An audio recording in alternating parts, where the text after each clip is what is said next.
същото време учениците дойдоха при Исус и казаха: кой е по-голям в небесното царство?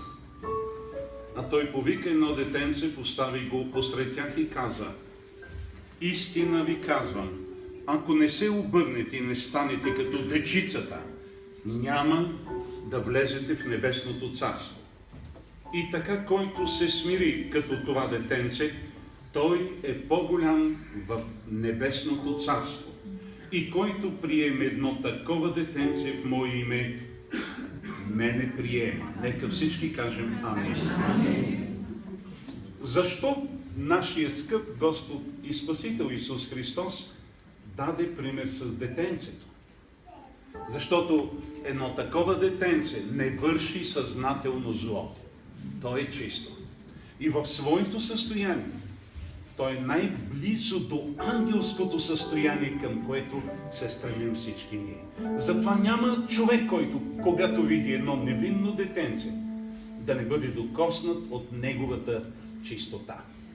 Днес, уважаемо семейство, вие стоите пред лицето на Бога и пред свидетелите, членовете на тази църква. Преди да се молиме за вашето дете, искам да ви попитам, щастливи ли сте с този небесен дар? Да. Ако ви дам 100 000 лева, дали радостта ви няма да бъде по-голяма, отколкото това детенце? Има ли някаква сума, която можете да наречете, заради която сте готови да сменете, да го смените, да го замените, да го дадете, да получите парите на место него? Категорично не. Искам да ви кажа, че вие сте получили един безценен дар от небето. И сигурно сте много щастливи. Да знаете, когато Бог събира мъж и жена, в началото те много се обичат и така трябва да е. Обаче любовта постепенно се изменя. И когато тя стане рутинна, скъпи приятелю, Бог дава дете. И любовта отново става много интересна, но вече допълнена с други нюанси.